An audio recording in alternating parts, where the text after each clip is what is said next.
மலைகள் தங்கள் ரகசியங்களை கிசுகிசுத்து பரந்த பாலைவனங்களில் காற்று செய்திகளை எடுத்துச் சென்ற ஒரு நாட்டில் உலகம் இதுவரை அறிந்திராத ஒரு மன்னர் ஒரு காலத்தில் தோன்றினார். அவர் தங்க சிம்மாசனத்தில் அமர்ந்த ஒரு ஆட்சியாளராக மட்டுமல்ல, அவரது பிரம்மாண்டமான அரண்மனைகள் அல்லது பரந்த படைகளுக்கு மட்டுமே புகழ் பெற்றவராகவும் இல்லை. மாறாக அவர் மிகவும் குறிப்பிடத்தக்க ஒன்றிற்காக, அவரது அசாதாரண ஞானம் மற்றும் சாதாரண கண்களில் இருந்து மறைக்கப்பட்ட உலகங்களுடனான ஒப்பிட முடியாத தொடர்புக்காக புகழ் பெற்றார்.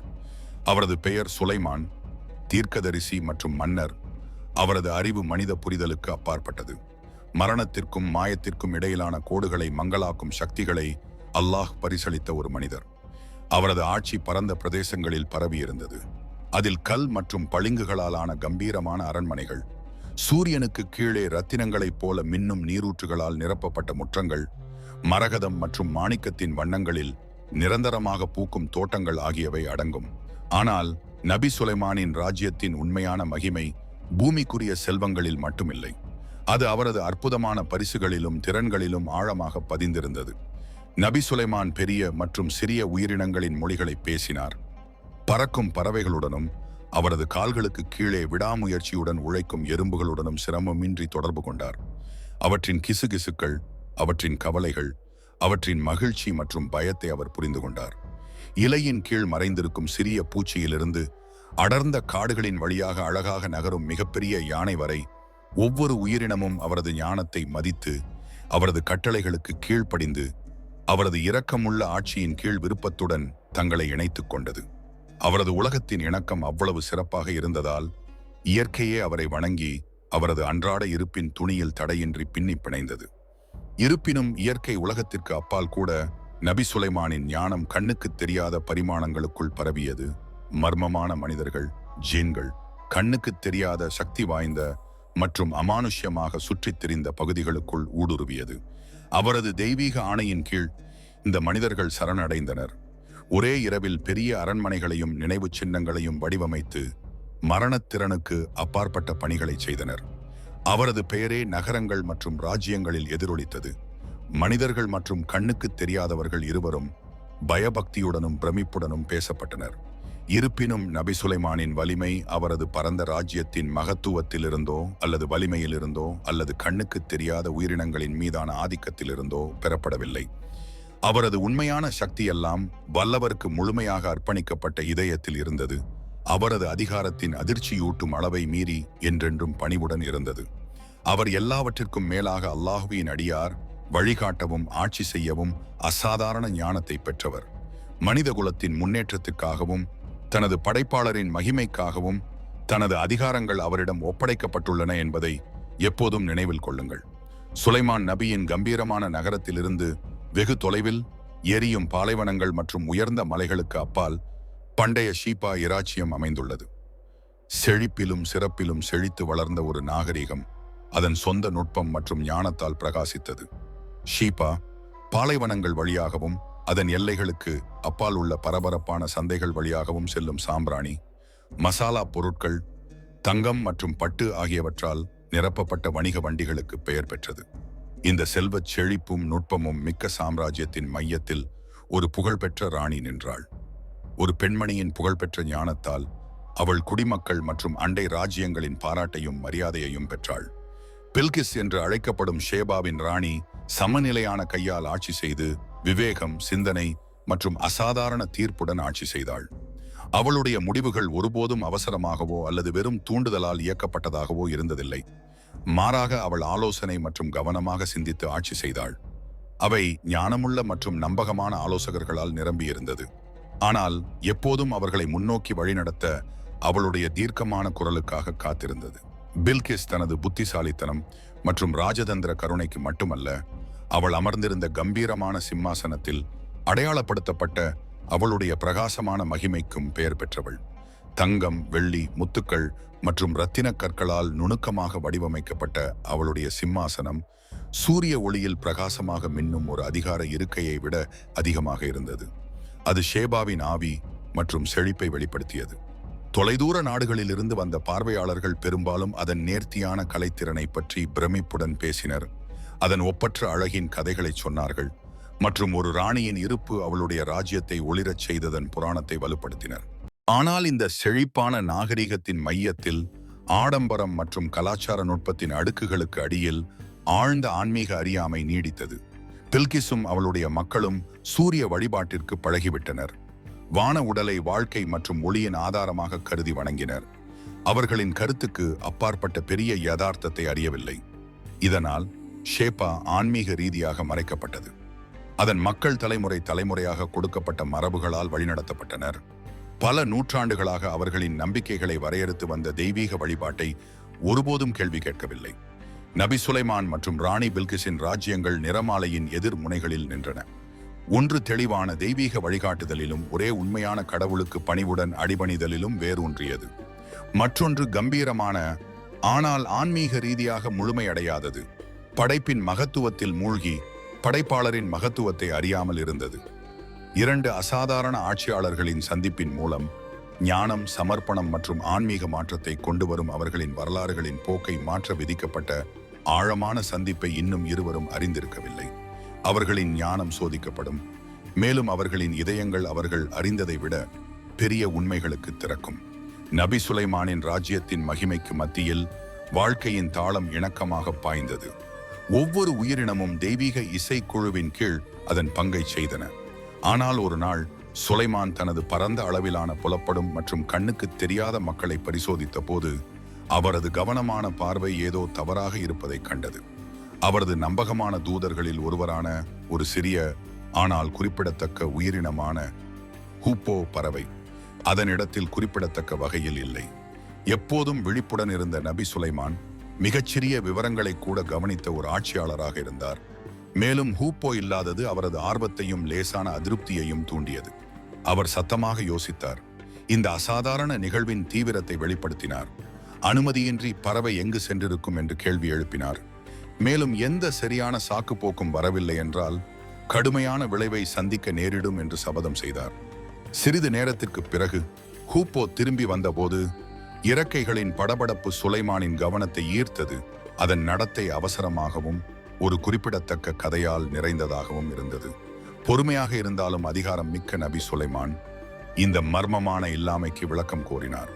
அந்த பறவை பணிவுடன் வணங்கி ஒரு மூச்சடைக்க வைக்கும் கதையை சொல்லத் தொடங்கியது.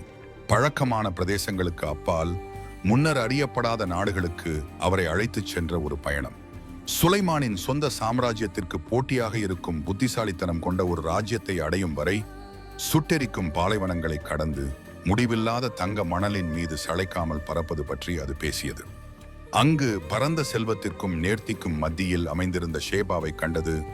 பில்கிஸ் என்ற விதிவிலக்கான ஞானமுள்ள ராணியால் ஆளப்பட்ட ஒரு அற்புதமான நிலம். அவளுடைய சிம்மாசனத்தால் மட்டுமே அவளுடைய மகிமைக்கு ஈடானது. மிகவும் பிரம்மாண்டமான ஒரு கலைப்பொருள். அது பார்ப்பவர்களின் கண்களையே வியப்பில் ஆழ்த்தியது. இருப்பினும் இந்த திகைப்பூட்டும் பொருள் மிகுதியின் மத்தியில் ஹூப்போ ஒரு தொந்தரவான யதார்த்தத்தை கவனித்தது. ஷீபாவின் பளபளப்பான வெளிப்புறத்திற்கு கீழே ஒரு ஆன்மீக இருள் இருந்தது. மக்கள் அவர்களின் ஞானமும் நுட்பமும் இருந்த போதிலும் படைப்பாளரை விட ஒரு படைப்பின் முன் சிரம் பணிந்து சூரியனை வணங்கினர். பறவையின் குரல் உண்மையான துக்கத்துடன் எதிரொலித்தது. ஷீபா மக்கள் எவ்வளவு ஆழமாக தவறாக வழிநடத்தப்பட்டிருக்கிறார்கள். வணக்கத்திற்கு மட்டுமே தகுதியான அல்லாஹ்வின் மகத்துவத்தை அவர்கள் எவ்வாறு அறியாமல் இருந்தார்கள் என்பதை நபிக்கு வலியுறுத்தியது. ஹூப்போவின் தெளிவான விளக்கத்தாலும் அறியாமையில் மூழ்கியிருந்த ஒரு தேசத்தின் மீதான அதன் உண்மையான அக்கறையாலும் கவரப்பட்ட நபி சுலைமான் விரைவான மற்றும் இரக்கமுள்ள செயலை தேர்வு செய்தார். ஹூப்போவுக்கு அதிகாரம் மற்றும் கருணையுடன் அறிவுறுத்தி நபிகளார் ஒரு சுருக்கமான ஆனால் சக்தி வாய்ந்த கடிதத்தை எழுதினார். இந்த கடிதம் சாதாரண கடிதம் அல்ல. அதில் ஞானம் பொதிந்திருந்தது. அதன் சுருக்கமான வரிகளில் ஒரு எச்சரிக்கை மற்றும் அழைப்பு இரண்டும் இருந்தன. சூரிய வழிபாட்டை கைவிட்டு அனைத்து படைப்புகளின் இறைவனான சர்வ வல்லமையுள்ள அல்லாஹ்வுக்கு அடிபணிய வேண்டும் என்ற அழைப்பு. ராணிதான் பெரும் செய்தியின் தீவிரத்தை முழுமையாக புரிந்து கொள்வதை உறுதி செய்து இந்த கடிதத்தை பில்கிஸிடம் தெளிவாகவும் பணிவாகவும் வழங்குமாறு சுலைமான் ஹூப்போவிடம் அறிவுறுத்தினார். இந்த பணியின் அளவை உணர்ந்த ஹூப்போ செய்தியை விரைவாக ஷேபாவுக்கு எடுத்துச் சென்றது. அவசரமாக பாலைவனங்களை கடந்து ஒரு முழு நாகரிகத்தின் தலைவிதியையும் மாற்றக்கூடிய ஒரு பணியின் எடையை உணர்ந்தது. அந்த கடிதம் பில்கிஸை அடைந்ததும் அவள் உடனடியாக ஆர்வத்தால் ஈர்க்கப்பட்டாள். அதே நேரத்தில் எச்சரிக்கையாகவும் இருந்தாள். அளவிடப்பட்ட தீர்ப்பு மற்றும் விவேகமான பகுத்தறிவுக்கு பெயர் பெற்ற ஒரு ராணியாக இது ஒரு சாதாரண அழைப்பு அல்லது ராஜதந்திர சைகை அல்ல என்பதை அவள் உணர்ந்தாள். இது அவளுடைய நம்பிக்கைகள் மற்றும் அவளுடைய ராஜ்யத்தின் ஆன்மீக நடைமுறைகளின் அடித்தளங்களுக்கு ஒரு ஆழமான சவாலாக இருந்தது. அந்த கடிதத்தின் வார்த்தைகள் அவள் மனதில் எதிரொலித்தன, ஆழமாக எதிரொலித்தன. அது வெறும் அழைப்பாக மட்டுமில்லாமல் முன்பு அவளிடமிருந்தும் அவளுடைய மக்களிடமிருந்தும் மறைக்கப்பட்டிருந்த உண்மைகளுடனான ஒரு மோதலாகவும் இருந்தது. எப்போதும் புத்திசாலியாகவும் திட்டமிட்டும் செயல்பட்ட பில்கிஸ் உடனடியாக தனது ஆலோசகர்கள், பிரபுக்கள் மற்றும் நம்பகமான தளபதிகளை கூட்டி தொலைதூர நபிராஜா சுலைமானிடமிருந்து வந்த குறிப்பிடத்தக்க கடிதத்தை அவர்களுக்கு முன்வைத்தார். அவர்களின் ஆலோசனையை நாடினார், அவர்களின் கருத்துக்களை மதிப்பிட்டார், அதே நேரத்தில் அவர்களின் எதிர்வினைகளையும் கவனமாக மதிப்பிட்டார். பெருமையாலும் தவறான நம்பிக்கையாலும் உந்தப்பட்ட சிலர் விரைவான இராணுவ நடவடிக்கையை பரிந்துரைத்தனர். தங்கள் ராஜ்யத்தின் செல்வம், வலிமை மற்றும் மூலோபாய நன்மைகள் ஆகியவற்றில் நம்பிக்கையுடன் ஷேபாவின் சக்தி எந்த தொலைதூர அச்சுறுத்தலையும் எளிதில் முறியடிக்கும் என்று தவறாக நம்பி பில்கிஸை போருக்கு தூண்டினர். ஆனாலும் பல வருடங்களாக கவனமாக சிந்தித்து தீர்ப்பளித்து தனது ஞானத்தை மெருகேற்றிக் கொண்ட பில்கிஸ் அத்தகைய பொறுப்பற்ற ஆலோசனையை பின்பற்ற தயங்கினார். போர் பெரும்பாலும் தேவையற்ற பேரழிவையும் துன்பத்தையும் கொண்டு வரும் என்பதையும் அவளுடைய ஆலோசகர்கள் கருதிய வெற்றிக்கு உத்தரவாதம் அளிக்காமல் போகலாம் என்பதையும் அவள் அறிந்திருந்தாள். இதனால் மோதலை தழுவுவதற்கு பதிலாக பில்கிஸ் விவேகமான ராஜதந்திர பாதையை தேர்ந்தெடுத்தார். சுலைமான் நபியின் நோக்கங்களையும் நேர்மையையும் சோதிக்க முடிவு செய்து அவர் ஒரு அசாதாரண பரிசை தயாரித்தார். விலைமதிப்பற்ற பொக்கிஷங்கள், தங்கம் மற்றும் கற்பனை செய்ய முடியாத மதிப்புள்ள நகைகளின் தொகுப்பு. இது வெறும் மரியாதைக்குரிய சைகையாக அல்ல, மாறாக ஒரு சோதனையாக வழங்கப்பட்டது. தெய்வீக வழிகாட்டுதலால் இயக்கப்படும் ஒரு உண்மையான தீர்க்கதரிசி பொருள் செல்வத்தால் மயங்க மாட்டார் என்பதை அவள் நன்கு புரிந்து கொண்டாள். எனவே இந்த அற்புதமான பரிசுகளை நிரப்பிய தூதர்களை அவள் அனுப்பி அத்தகைய அற்புதமான செல்வத்தை பெறும்போது நபி சுலைமான் எவ்வாறு நடந்து கொள்வார் என்பதை கூர்ந்து கவனிக்குமாறு கவனமாக அறிவுறுத்தினாள்.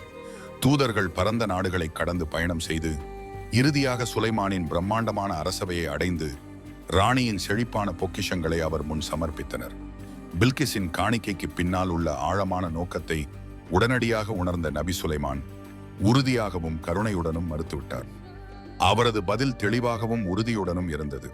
அவர் வழங்க முயன்ற ஆன்மீக உண்மையுடன் ஒப்பிடும்போது வழங்கப்பட்ட செல்வம் ஒன்றுமில்லை என்று அவர் தூதர்களிடம் தெரிவித்தார். அல்லாஹ் ஏற்கனவே ஏராளமான வளங்களையும் இணையற்ற ஞானத்தையும் அவருக்கு அளித்துள்ளான் என்பதை அவர் பில்கிஸின் தூதர்களிடம் வலியுறுத்தினார். அவரது உண்மையான நோக்கம் பிரதேசங்களை கைப்பற்றுவதோ அல்லது பூமிக்குரிய பொக்கிஷங்களை குவிப்பதோ அல்ல, மாறாக உண்மையான வழிபாட்டை நோக்கி இதயங்களை வழிநடத்துவதும் படைப்பாளரை அங்கீகரிப்பதுமாகும். நபி சுலைமானின் கண்ணியமான மற்றும் கொள்கை ரீதியான பதிலால் ஆழ்ந்த ஈர்க்கப்பட்டவர்களாகவும் சற்று பிரமிப்புடனும் தூதர்கள் ஷீபாவுக்கு திரும்பினர். சுலைமானின் எதிர்வினையின் விவரத்தை, அவரது உறுதியான மறுப்பு மற்றும் ஆன்மீக சத்தியத்தின் மீதான அவரது உண்மையான முக்கியத்துவம் பில்கிஸ் கேட்டபோது அவளுக்குள் ஒரு கிளர்ச்சியை உணர்ந்தாள். ஆழ்ந்த மரியாதையுடன் கலந்த ஆர்வத்தின் விழிப்புணர்வை உணர்ந்தாள். நபி சுலைமானின் வார்த்தைகளுக்கு பின்னால் உள்ள நம்பகத்தன்மையை அவள் இதயம் உணரத் தொடங்கியது.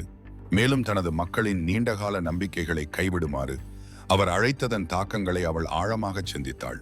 இந்த குறிப்பிடத்தக்க நிகழ்வுகளை நினைத்து பார்த்த ராணி பில்கிஸ் ஞானமும் விவேகமும் கொண்டவள் தான் ஒரு முக்கியமான சந்திப்பில் இருப்பதை உணர்ந்தாள்.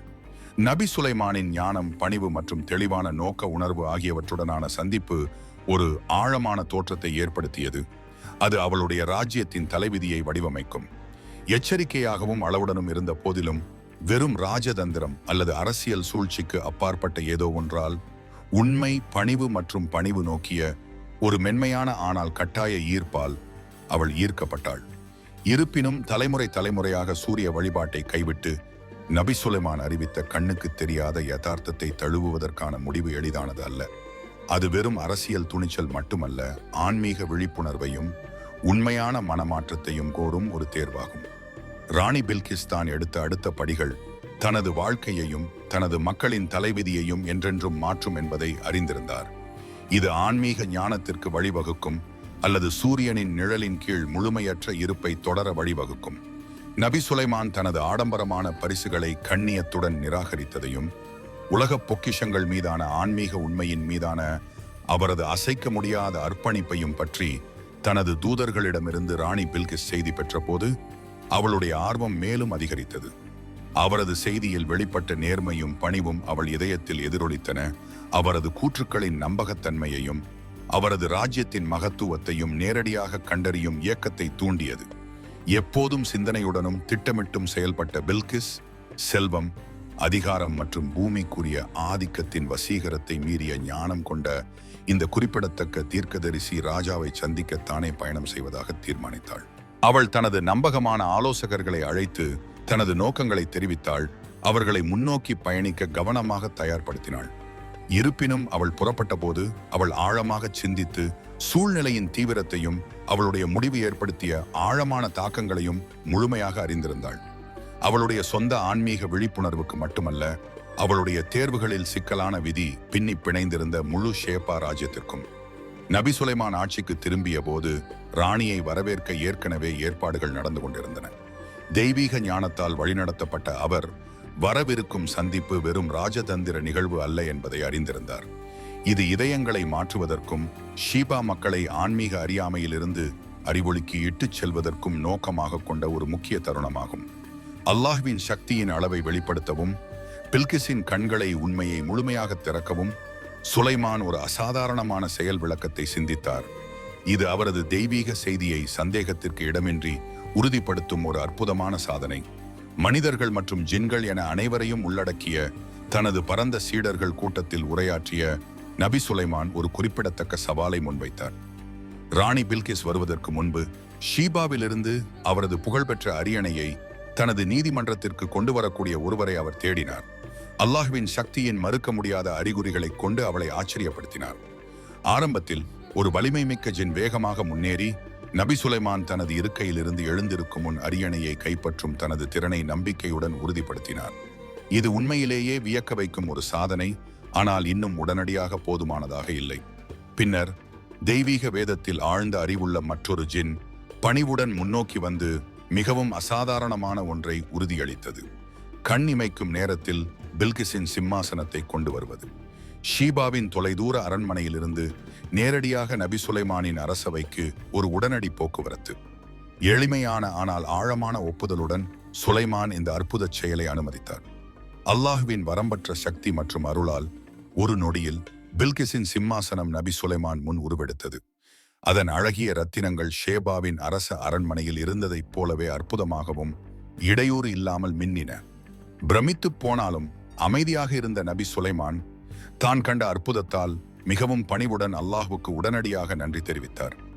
இத்தகைய அறிகுறிகள் வெறும் கௌரவத்திற்காக காட்டப்படும் சக்தியின் வெளிப்பாடுகள் அல்ல, மாறாக உண்மையான சமர்ப்பிப்பு மற்றும் வழிபாட்டிற்கான இதயங்களுக்கு வழிகாட்டுதல் என்பதை அவர் ஆழமாக புரிந்து கொண்டார். ராணி பில்கிஸ் விரைவில் வருவார் என்பதை அறிந்த அவர் தனது அரசவைக்கு அவள் சிம்மாசனத்தின் முன் நிற்கும்போது அவளுடைய புலனுணர்வு மற்றும் ஞானத்தை சோதிக்க அதை சற்று மறைத்து நுட்பமாக சிம்மாசனத்தை மாற்ற உத்தரவிட்டார். அவரது நோக்கம் ஏமாற்றுதல் அல்ல, மாறாக அறிவொளி பெறுதல், உலக அறிவுக்கும் ஆன்மீக நுண்ணறிவுக்கும் இடையிலான ஆழமான வேறுபாட்டை விளக்குவது. சுலைமான் நபியின் கம்பீரமான நகரத்தை ராணி பில்கிஸ் நெருங்கிய போது அவள் கற்பனை செய்திராத ஒரு அற்புதமான காட்சி அவளை வரவேற்றது. ஆனாலும் அவளுடைய அறிவு கூர்மையாக இருந்தது, ஒவ்வொரு விவரத்தையும் ஆராய்ந்தது. சுலைமான் நபி அவளை கண்ணியத்துடனும் அரவணைப்புடனும் கருணையுடனும் வரவேற்றார். தெய்வீக பணிவின் சாரத்தை உடனடியாக வெளிப்படுத்தினார். அவளுடைய அந்தஸ்துக்கு மரியாதையுடன் அவளை வரவேற்ற பிறகு அவர் அவளை பெரிய மண்டபத்திற்குள் அழைத்துச் சென்றார். அங்கு அவளுடைய சொந்த சிம்மாசனம் சிறிது மாற்றப்பட்டு அவள் கண்களுக்கு முன்பாக முக்கியமாக நின்றது. சுலைமான் நபி மெதுவாக கேள்வி எழுப்பினார். இந்த அரியணை பரிச்சயமானதாக தோன்றுகிறதா என்று கேட்டார். நுட்பமாக அவளுடைய பகுத்தறிவை சோதித்தார். அந்த காட்சியை கண்டு அதிர்ச்சியடைந்த பில்கிஸ் உடனடியாக அங்கீகாரம் பெற்றதை உணர்ந்தார். அது ஆச்சரியத்துடன் கலந்தது. தனக்கு மிகவும் நெருக்கமான ஆனால் மிகவும் தொலைவில் உள்ள இந்த சிம்மாசனத்தை இங்கு எப்படி கொண்டு வர முடியும் என்பதை புரிந்து கொள்ள அவள் மனம் வேகமாக துடித்தது. அவள் எச்சரிக்கையாகவும் உண்மையாகவும் பதிலளித்தாள். அவளுடைய சிம்மாசனத்துடன் இது ஒத்திருப்பதை ஒப்புக்கொண்டாள். இருப்பினும் அத்தகைய அற்புதமான மாற்றம் சாத்தியம் என்று அவளால் நினைத்து பார்க்க முடியவில்லை. அவளுக்குள் ஆழமான ஒரு மாற்றம் வேரூன்றத் தொடங்கியது. மெதுவாக அவள் இதயத்தை ஒளிரச் செய்தது. அவள் சாதாரண ஆட்சியாளர் அல்ல, மாறாக மனித வரம்புகளை தாண்டிய அதிகாரம் கொண்ட ஒரு தீர்க்கதரிசியின் முன்னிலையில் நின்றதை உணர்ந்தாள். இருப்பினும் பில்கிஸை வழிநடத்தும் நபி சுலைமானின் திட்டம் இன்னும் ஒரு வியக்கத்தக்க அத்தியாயத்தை கொண்டிருந்தது. பொருள் அறிகுறிகள் மட்டுமே அவளுடைய ஆன்மீக விழிப்புணர்வை முழுமையாக எழுப்ப முடியாது என்பதை முழுமையாக புரிந்து கொண்டு ஜின்களின் உதவியுடன் தனது திறமையான கைவினைஞர்களுக்கு தனது அரண்மனைக்குள் ஒரு அசாதாரண காட்சியை உருவாக்குமாறு அறிவுறுத்தினார். அவர்கள் தூய்மையான படிக தெளிவான கண்ணாடியால் வடிவமைக்கப்பட்ட ஒரு தரையை உருவாக்கினர். குறைபாடற்ற வெளிப்படையானது, அமைதியான தூய்மையான நீரின் குளம் போல ஒளியை பிரதிபலிக்கும் மற்றும் ஒளிவிலகல் செய்யும். இது வெறும் கலைத்திறனையோ அல்லது ஆடம்பரத்தையோ வெளிப்படுத்தவில்லை. இது கவனமாக வடிவமைக்கப்பட்ட பாடம், மனித உணர்வின் வரம்புகளின் சக்தி வாய்ந்த ஆர்ப்பாட்டம். பில்கிஸ் அறைக்குள் நுழைந்ததும் தரை முழுவதும் மின்னும் நீர் சூழ்ந்திருப்பதைக் கண்டதும் அவள் உள்ளுணர்வாக தயங்கினாள். தன் ஆடையின் ஓரத்தை லேசாக தூக்கி தன் கால்கள் நனைந்து விடுமோ என்ற பயத்தில் எச்சரிக்கையுடன் முன்னேறினாள். அவளுடைய கவனமான அசைவுகளை கவனித்த நபி சுலைமான் மெதுவாக உண்மையை வெளிப்படுத்தினார். அவள் உணர்ந்த மாயை வெறும் கண்ணாடி. மனித தீர்ப்பை எவ்வளவு எளிதில் மறைக்க முடியும்? யதார்த்தம் பெரும்பாலும் தோற்றங்களுக்கு அப்பாற்பட்டது என்பதற்கான நுட்பமான ஆனால் சக்தி வாய்ந்த நினைவூட்டல். இந்த மென்மையான ஆனால் சக்தி வாய்ந்த பாடத்தால் பில்கிஸ் ஒரு கணம் திகைத்து போனாள். ஆழ்ந்த பணிவுடன் இருந்தாள். வெளிப்பாட்டின் அந்த தருணத்தில் நபி சுலைமான் வெளிப்படுத்த முயன்ற உண்மைகளுக்கு அவள் இதயம் முழுமையாக சரணடைந்தது. படிகத்தரையின் தெளிவு அவளுக்கு மாயைக்கும் யதார்த்தத்திற்கும் இடையிலான தெளிவான வேறுபாட்டை குறித்தது. தவறான வழிபாட்டிற்கும் ஒரே உண்மையான கடவுளின் வழிபாட்டிற்கும் இடையிலானது. ஆரம்பத்தில் ராஜதந்திரத்தாலும் எச்சரிக்கையான ஆர்வத்தாலும் இயக்கப்பட்ட அவளது பயணம் இப்போது ஒரு ஆழமான ஆன்மீக விழிப்புணர்விற்கு இட்டுச் சென்றது. இந்த அசாதாரண அனுபவங்களால் அளவிட முடியாத ஞானமும் பணிவும் கொண்ட ராணி பில்கிஸ் ஒரு காலத்தில் தான் மதிப்பிட்ட செல்வம், சக்தி மற்றும் ஞானம் சுலைமான் நபியின் தெய்வீக ஞானத்துடன் ஒப்பிடும்போது மங்கிவிட்டதை உணர்ந்தார். தனது அரியணை உடனடியாக இடமாற்றம் செய்யப்பட்டதிலிருந்து படிகத்தளத்தின் வசீகரிக்கும் பாடம் வரை தான் கண்ட அனைத்தையும் ஆழமாக சிந்தித்து பார்த்த பில்கிஸ் தனது இதயத்தை உண்மைக்கு ஒப்படைத்தாள். நபி சுலைமானின் ராஜ்யம் மகத்துவமும் சக்தியும் மிக்கதாக இருந்தாலும் அதன் உண்மையான மகத்துவத்தை பெற்றது பூமிக்குரிய செல்வத்தினாலோ அல்லது வலிமையினாலோ அல்ல, மாறாக ஞானம் மற்றும் சக்தியின் ஒரே உண்மையான ஆதாரமான அல்லாஹ்வுக்கு உண்மையாக கீழ்ப்படிந்ததிலிருந்தே என்பதை அவள் முழுமையாக உணர்ந்தாள். மனத்தாழ்மையாலும் பிரமிப்பாலும் நிறைந்த தன் இதயத்துடன் ராணி பில்கிஸ் நபி சுலைமான் தன்னை அழைத்த நம்பிக்கையை வெளிப்படையாக ஏற்றுக்கொண்டார். அவள் சூரிய வழிபாட்டின் இருளை என்றென்றும் துறந்து தெய்வீக வழிகாட்டுதலுக்கு தன் ஆன்மாவை முழுவதுமாக திறந்தாள். நபி சுலைமானின் அவைக்குள் இருந்த வியக்கத்தக்க அடையாளங்களையும் அற்புதங்களையும் நேரில் அனுபவித்த பில்கிஸ் மிகவும் ஆழமான மாற்றத்தை உணர்ந்தாள். அது அவள் இருப்பு முழுவதும் எதிரொலித்தது. சந்தேகத்தால் இயக்கப்படும் அவளுடைய ஆரம்ப பயணம் மறுக்க முடியாத உண்மையை நேருக்கு நேர் சந்தித்தது. முதலாவதாக அவளுடைய சிம்மாசனத்தின் உடனடி தோற்றம் ஷேபாவிலிருந்து அற்புதமாக கொண்டு வரப்பட்டது. பின்னர் படிக தெளிவான தரை வழியாக நுட்பமான ஆனால் துளையிடும் பாடம் மாயைக்கும் யதார்த்தத்திற்கும் இடையிலான வேறுபாட்டை காட்டுகிறது. இப்போது நபி சுலைமானின் அரண்மனையின் பிரம்மாண்டத்தின் மத்தியில் நிற்கும் பில்கிஸ் தனது சிம்மாசனத்தை காக்கும் ராணியாக அல்ல, மாறாக ஞானத்திற்காக இயங்கும் ஆன்மாவாக பிரதிபலித்தார். தான் ஒரு காலத்தில் வழிபட்ட சூரியன் அற்புதமானதாக இருந்தாலும் அது ஒரு படைப்பு மட்டுமே என்பதை அவள் உணர்ந்தாள். எல்லையற்ற பெரிய படைப்பாளரின் விருப்பத்திற்கு உட்பட்டது. தெளிவான இதயத்துடன் அவள் சுலைமானின் இறைவனும் அனைத்து உலகங்களின் இறைவனுமான அல்லாஹ்வுக்கு கீழ்ப்படிதலை அறிவித்தாள். இது வெறும் ஒரு தனிப்பட்ட ஒப்புதல் வாக்குமூலம் மட்டுமல்ல, அவளுடைய ராஜ்யம் முழுவதும் பரவிய ஒரு சக்தி வாய்ந்த பொதுச் செயலாகும். அவளுடைய துணிச்சலான முடிவு அவளுடைய மக்களுக்கு ஒரு முன்மாதிரியாக மாறியது. அவர்கள் தங்கள் நீண்டகால மரபுகள் மற்றும் நம்பிக்கைகளை மறுபரிசீலனை செய்ய கட்டாயப்படுத்தியது. அவளுடைய தலைமையின் கீழ் ஷேபா படிப்படியாக உருமாறினாள். இனி பரலோக வழிபாட்டால் வழிநடத்தப்படவில்லை, ஆனால் படைப்பாளருக்கு உண்மையான பக்தியால். தனது தாயகத்திற்கு திரும்பிய பில்கிஸ் அற்புதங்களின் நினைவுகளை மட்டுமல்ல, ஆன்மீக உண்மையின் ஒளியையும் தன்னுடன் சுமந்து சென்றார். தனது புத்திசாலித்தனம் மற்றும் ராஜதந்திரத்திற்காக வெறுமனே போற்றப்படும் ஒரு ராணியாக இனி அவள் இல்லை. இப்போது அல்லாஹ்வுக்கு கீழ்ப்படிதலின் இனிமையை ருசித்த ஒரு மாற்றமடைந்த தலைவராக நின்றாள். முதலில் குழப்பம் அடைந்த அவளுடைய குடிமக்கள் விரைவில் அவளுடைய நடத்தை மற்றும் நிர்வாகத்தில் குறிப்பிடத்தக்க மாற்றத்தை கண்டனர். தெய்வீக ஞானத்தால் வழிநடத்தப்பட்ட பணிவு மற்றும் இரக்கத்துடன் இப்போது ஷேபாவின் பெருமையும் மகத்துவமும் இணக்கமாகின. படிப்படியாக அவளுடைய புதுப்பிக்கப்பட்ட தலைமையின் கீழ் ஷேபா செழிப்பு மற்றும் ஆன்மீக தெளிவின் கலங்கரை விளக்கமாக மாறியது. உண்மையான மகத்துவம் அதிகாரத்திலோ அல்லது செல்வத்திலோ இல்லை, மாறாக படைப்பாளருக்கு பணிவுடன் கீழ்ப்படிவதில் உள்ளது என்ற நித்திய உண்மையை பிரதிபலிக்கிறது. ராணி பில்கிஸ் மற்றும் அவரது ராஜ்யத்தின் மாற்றத்தை கண்ட நபி சுலைமான் அல்லாஹ்வுக்கு நன்றியால் நிறைந்திருந்தார். தனது பங்கு ஒரு பாத்திரமாக மட்டுமே இருந்தது. அற்புதங்கள் மற்றும் ஞானத்தால் ஆசீர்வதிக்கப்பட்டது. உலக மகிமைக்காக அல்ல, மாறாக மனிதகுலத்தை சத்தியத்தை நோக்கி வழிநடத்தும் உயர்ந்த நோக்கத்திற்காக. நபி சுலைமான் மற்றும் ராணி பில்கிஸ் இடையேயான சந்திப்பு ஒரு வரலாற்று அத்தியாயத்தை விட அதிகமாக மாறியது. இது ஒரு காலத்தால் அழியாத பாடமாக உருவெடுத்தது. பணிவு இல்லாத ஞானம் முழுமையடையாது என்பதையும், அல்லாஹ்வுக்கு அடிபணிவதே உண்மையான ஞானத்தை திறக்கும் திறவுகோல் என்பதையும் அனைத்து தலைமுறையினருக்கும் நினைவூட்டுகிறது. உண்மையான தலைமை என்பது செல்வங்கள், படைகள் அல்லது சிம்மாசனங்களால் அளவிடப்படுவதில்லை. மாறாக உண்மையை தேடும் தைரியம், அடிபணிவதற்கான பணிவு மற்றும் மற்றவர்களை ஒளியை நோக்கி வழிநடத்தும் ஞானத்தால் அளவிடப்படுகிறது என்பதை அவர்களின் கதை கற்பிக்கிறது. மகிமையின் ராணியிலிருந்து எல்லாம் வல்ல அல்லாஹ்வின் வேலைக்காரியாக பில்கிஸின் பயணத்தில் உண்மையான மகத்துவம் சூரியனின் நிழலுக்கு கீழே காணப்படுவதில்லை, மாறாக அதை படைத்தவருக்கு கீழ்ப்படிதல் என்ற நித்திய ஒளியில்தான் காணப்படுகிறது என்பதை மனிதகுலம் என்றென்றும் நினைவூட்டுகிறது. Wisdom without submission is incomplete. True greatness is humility before Allah. சரணடைதல் இல்லாத ஞானம் முழுமையற்றது. உண்மையான மேன்மை என்பது அல்லாஹ்வின் முன்பணிவு.